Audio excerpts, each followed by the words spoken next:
They built it in silence. One kingdom hall after another. One donation box at a time. While millions of Jehovah's Witnesses preached door to door, convinced they were saving souls, something much bigger was being constructed behind the curtain. A global empire of real estate, corporations, and untold wealth. The Watchtower claims to be a humble, non-profit religious organization. But in 2025, their financial footprint tells a different story. With multimillion-dollar properties sold in New York, secretive investment firms founded in Ireland, and a trail of legal battles across Europe, one can't help but ask, where does all the money go? And more importantly, who controls it? This video isn't about faith. It's about facts. About power. And about the uncomfortable truth that even the most devout members are never told. Today, we expose the Watchtower's empire, from the hidden bank accounts to the men pulling the strings. Because transparency isn't a sin. But hiding billions behind the name of God just might be. But here's what most Jehovah's Witnesses will never know. Their donations aren't just funding Bible literature. They're fueling international mergers, legal defenses, corporate ventures, and high-stakes financial maneuvering that rivals multinational businesses. And all of it happens with zero financial oversight from the very people funding it, the members themselves. Ask any witness where the money goes, and you'll hear phrases like worldwide work or kingdom interests. But behind those phrases is a wall of silence. No audits, no public reports, no voting, no accountability. Not even elders or circuit overseers know where the millions go once they leave the contribution box. So today, we're going where few dare to go. We'll follow the money trail through property deeds, corporate records, and government filings. We'll uncover the truth behind the Watchtower's secretive financial web. And by the end of this video, you might never look at a donation box the same way again. 1. A global empire built on donations. From preaching halls to profitable holdings, they were built with love, with free labor, brick by men and women who believed they were building something holy. No salaries, no compensation, just the quiet conviction that every hammer swing was part of a greater calling. But decades later, those same kingdom halls have become high-value assets, sold without consent, without explanation, and without a trace of accountability. In the past decade, the Watchtower has liquidated hundreds, if not thousands, of these buildings. Former members and real estate analysts have tracked the pattern. Congregations are merged, local halls are sold off, and the profits go directly to the central organization. No financial reports are shared with members. No vote is ever taken. And the question nobody inside is allowed to ask is, where did the money go? According to a 2025 investigative report from avoidjw.org, the Watchtower's former properties in Brooklyn alone were sold for over $1.5 billion, including their massive printing complex, which once symbolized their worldwide publishing power. These weren't just buildings. They were landmarks, built by volunteers who had no idea they were creating luxury real estate for future buyers. The irony? Many of those who donated their time and energy now struggle financially, while the organization thrives. Today, the Watchtower is far more than a publisher of religious literature. It has become a real estate powerhouse, with global holdings spread across North America, Europe, South America, and beyond. And while Jehovah's Witnesses are taught to live modestly and focus on spiritual things, the organization they serve holds millions, possibly billions, in property value, all managed by a select few who will never face a single question from the ones who fund it all. So when the governing body asks for urgent donations, remember this: the empire is already built, and you helped build it. 2.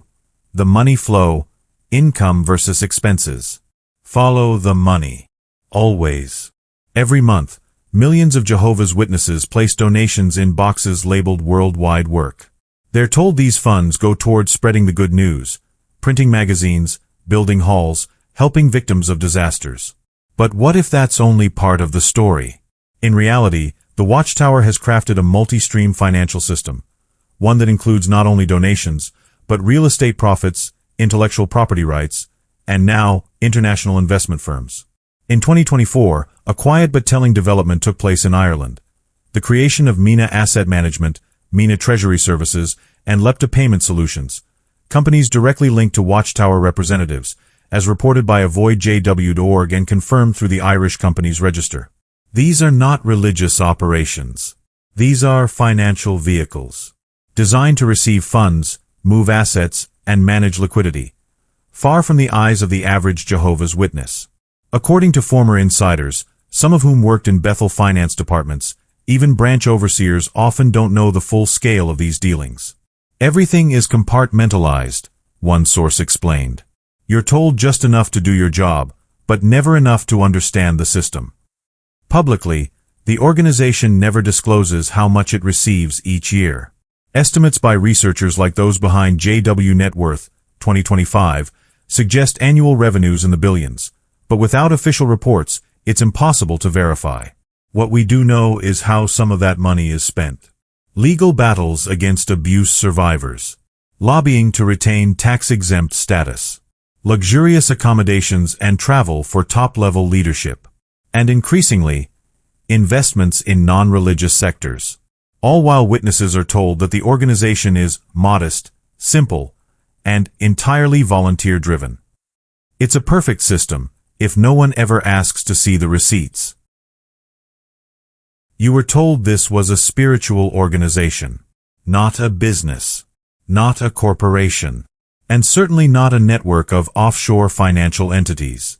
But in recent years, the Watchtower has taken a bold new direction, quietly entering the world of investment management, treasury services, and digital payments, all under religious cover.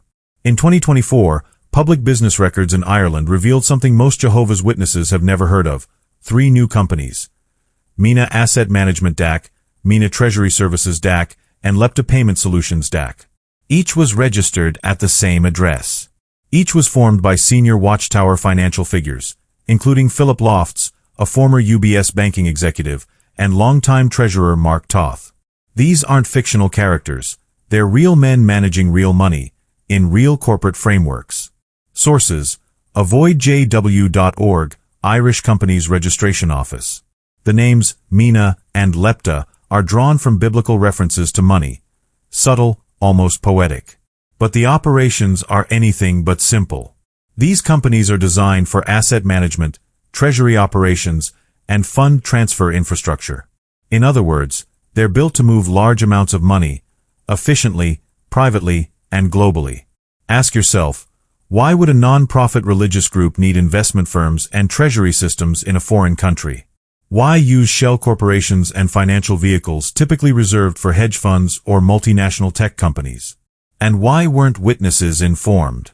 The governing body claims that everything they do is for the advancement of kingdom interests. But the deeper you look, the more it feels like a financial empire wrapped in scripture, where trust is demanded, but transparency is denied. And yet, every single cent of that empire.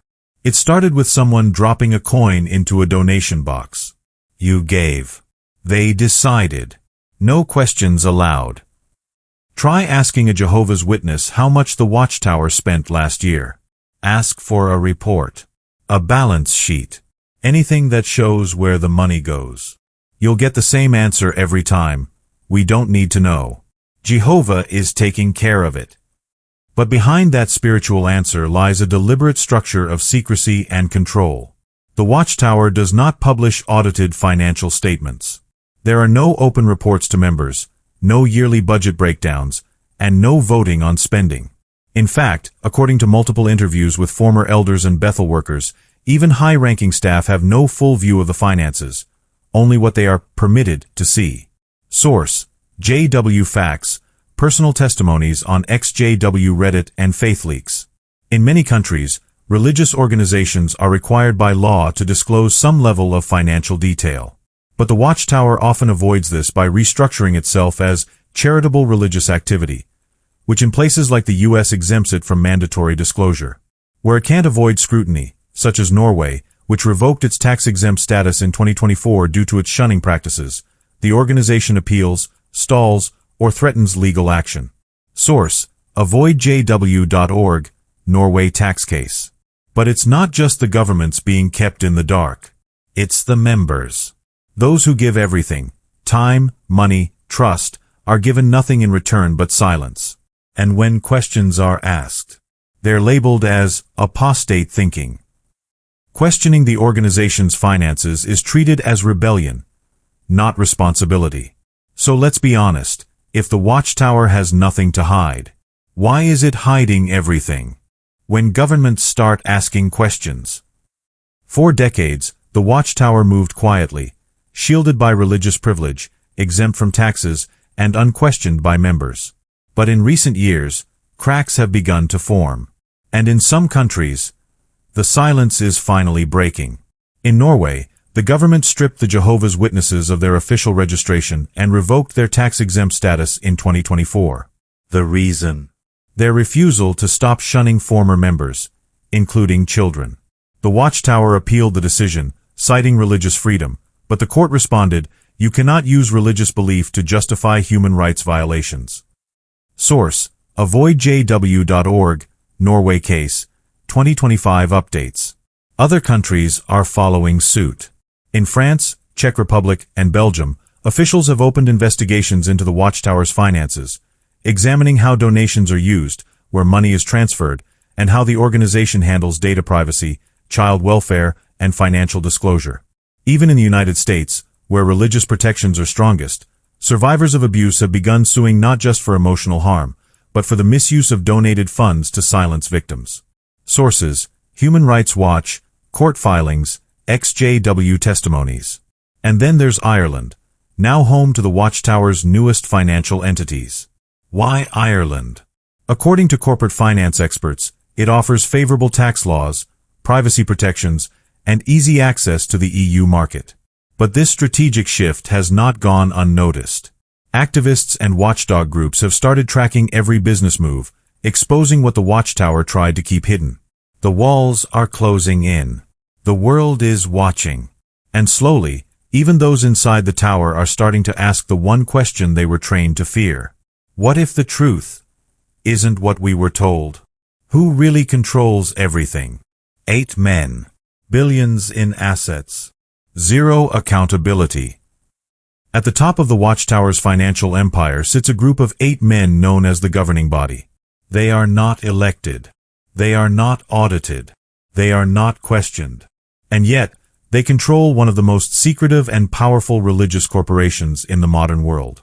Most Jehovah's Witnesses believe these men are simply spiritual guides. But according to internal documents and whistleblower reports, the governing body holds ultimate authority, not just over doctrine, but over all organizational assets. That includes bank accounts, legal teams, real estate portfolios, investment firms, and personnel decisions across over 200 countries. Source: Internal Watchtower letters, Faith leaks, ex-Bethel testimonies. There is no oversight committee, no financial board, no voting process among members. In fact, not a single Jehovah's Witness, not even elders or branch coordinators, has a say in how the money is managed. The governing body decides everything behind closed doors, often surrounded by legal advisors and security teams. They answer to no one but themselves, and God, as they claim. Yet these same men live in private residences, fly in business class, and benefit from a lifetime of full support, while encouraging rank-and-file members to work part-time jobs, avoid higher education, and keep their eye simple. So let's ask a hard question.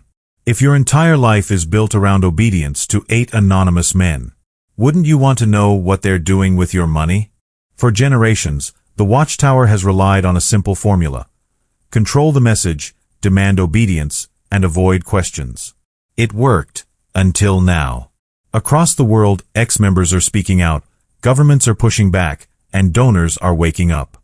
With every leaked document, every lawsuit, every investigative report, the illusion of purity begins to fracture. The once unquestionable organization is now facing a public relations crisis, and the question echoing louder each year is this: will they ever be forced to open the books? Some insiders believe the pressure will only grow. The rise of social media, whistleblower platforms like Faith Leaks, and public databases have made it nearly impossible to keep everything buried. Even loyal members are beginning to whisper doubts. If everything is clean, why won't they show us? The Watchtower is at a crossroads. It can either embrace transparency, or continue building its walls higher, tighter, more desperate. But truth has a way of leaking through cracks. And the cracks are everywhere. You were told it was all about preaching, about love, about sacrifice. But behind the printed magazines and smiling faces at the Kingdom Hall, a different kind of organization has been operating, quietly, powerfully, and without oversight. No religious group should fear accountability. No leader should be above questions. And no donation, no matter how small, should disappear into a system without answers. Because the moment faith becomes untouchable, it stops being faith and becomes control. So ask yourself, if the Watchtower truly has nothing to hide, why is it hiding everything? If this video made you think, even for a second, don't stay silent. Leave a comment below. Subscribe for more content the Watchtower hopes you'll never see. And above all, keep asking questions. Because truth doesn't fear the light.